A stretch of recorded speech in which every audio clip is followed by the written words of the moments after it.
Bloating हो रही है, गैस है, एसिडिटी है, खाना डाइजेस्ट नहीं हो रहा है, फ्लैटुलेंस है, बैड ब्रेथ माउथ से। नमस्कार दोस्तों, मैं डॉक्टर रूबी बंसल, मेरे यूट्यूब चैनल पर आप सभी का स्वागत है। आज बात करते हैं कुछ गट हेल्थ की।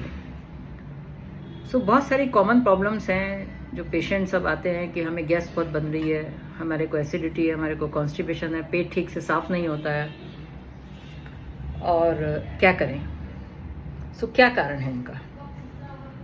गट हेल्थ जो होती है बहुत ही इंपॉर्टेंट होती है। गट हेल्थ का मतलब होता है कि अगर आपका डाइजेस्टिव सिस्टम प्रॉपर काम कर रहा है, प्रॉपर मीन्स कि अगर वो आप जो भी खा रहे हैं उसको ठीक से डाइजेस्ट करके और जो फिकल मटेरियल है उसको बाहर निकाल रहा है, तो पूरा सिस्टम ओरल कैविटी से शुरू होता है और जब तक कि कॉलन से फिकल मास नहीं निकल जाता वहाँ तक आपका पूरा डाइजेस्टिव सिस्टम होता है। तो वहाँ थोड़ी सी भी गड़बड़ होती है तो पूरा सिस्टम बिगड़ जाता है। तो ये हम गट हेल्थ की बात करते हैं। क्यों इम्पोर्टेंट है गट हेल्थ? क्योंकि वो फूड को एफिशिएंटली डाइजेस्ट करती है, न्यूट्रिएंट को एब्जॉर्ब करती है, टॉक्सिन्स को बाहर निकालती है, इम्यून सिस्टम को स्ट्रेंथन करती है और regulate mood and mental health भी बहुत इम्पॉर्टेंट है।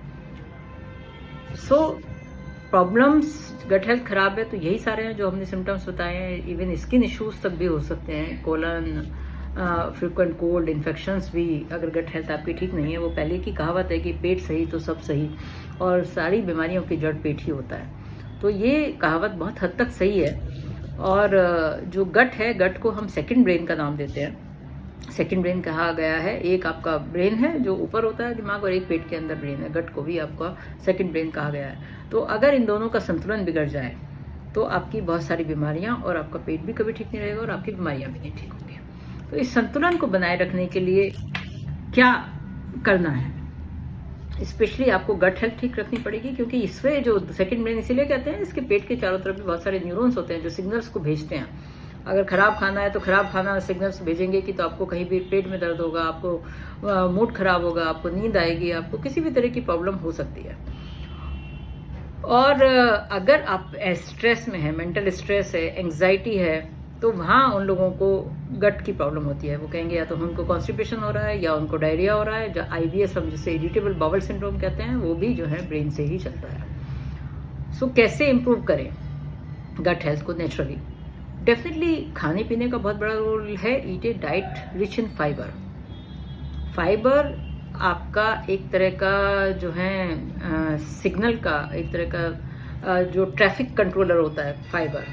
फाइबर आपके पेट का ट्रैफिक कंट्रोलर है, जो कि आपके जहाँ भी कुछ खराब चीज़ें आ रही है तो उनको कंट्रोल कर रखता है। अगर फाइबर की मात्रा आप अच्छा लेते हैं तो आपका पेट ठीक रहेगा। फर्मेंटेड फूड, जिसको हम की जो हम अगर हम मेडिकल भाषा में कहें तो प्रीबायोटिक और प्रोबायोटिक। फर्मेंटेड फूड जिसमें कि आपके गुड बैक्टीरिया बनते हैं, जैसे कि कर्ड हुआ, केफिर हुआ, किमची हुआ। पहले लोग किमची भी बहुत खाते थे। और पानी की मात्रा आपकी पूरी होनी चाहिए। प्रोसेस्ड फूड को अवॉइड करना है, एक्सेसिव शुगर को अवॉइड करना है, स्ट्रेस को मैनेज करना है, नींद ठीक से लेनी है। तो ये सारा जो है आपकी गट हेल्थ को खराब और अच्छा करने में काम करता है। तो इवन बहुत सारे लोग, स्पेशली मैं HIV and infection disease specialist हूँ, तो मेरे पास जो बहुत सारे पेशेंट्स HIV के हैं, तो वो सब, उनको हम शुरू में बहुत सारी डाइटरी एडवाइस देते हैं कि आपकी गट हेल्थ के लिए क्या आपके लिए अच्छा है, क्या चीज़ लेना है, प्रोटीन कितना लेना है। लोगों को एक प्रोटीन का बहुत शौक है कि हम हाई प्रोटीन डाइट खाएं, या तो वो पूरी हाई कार्बोहाइड्रेट डाइट खाते हैं या फिर हाई प्रोटीन डाइट। परंतु आपको बैलेंस कैसे करना है, ये बहुत इंपॉर्टेंट है। तो गट हेल्थ के लिए, HIV मैनेजमेंट के लिए, और इस HIV में स्पेशली जब आप बहुत सिक हैं तो आपको क्या खाना है, जब आप धीरे धीरे ठीक हो रहे हैं तो आपको क्या खाना है, और कैसे आपको अपना इम्यून सिस्टम को इम्प्रूव करना है, और कैसे आपको गट प्रॉब्लम्स से बचना है कि आपको जो है कॉन्स्टिपेशन ना हो, या डायरिया ना हो, या इरिटेबल बाउल सिंड्रोम ना हो। या पहले जो है शुरू के केसेस में हम बताते हैं कि वेल कुक्ड फूड खाना चाहिए, नॉन वेज और सी फूड अवॉइड करना चाहिए इनिशियल स्टेज में, जब पेशेंट का स्टमक ठीक से काम नहीं कर रहा है। क्योंकि जो मोस्ट कॉमन प्रॉब्लम लेकर आते हैं वो डायरिया को लेकर आते हैं, मैल नरिश्ड होते हैं HIV पेशेंट्स, या जो TB के भी पेशेंट्स होते हैं। तो हमको प्रोटीन रिच डाइट बताते हैं, परंतु ग्रेजुअल इंक्रीज करना होता है प्रोटीन, नॉट इजीली। शुरू में इजीली डाइजेस्टेबल फूड, और धीरे धीरे आपको प्रोटीन की मात्रा को बढ़ाकर और आपको अपनी अच्छी चीज़ों को बढ़ाकर, तो शुरू में जो है वेज बेस्ड डाइट, जो पल्सेस हैं, जो वेजिटेबल है पर वेल कुक्ड, इम्पॉर्टेंट फैक्टर है कि वेल कुक्ड फूड होना चाहिए।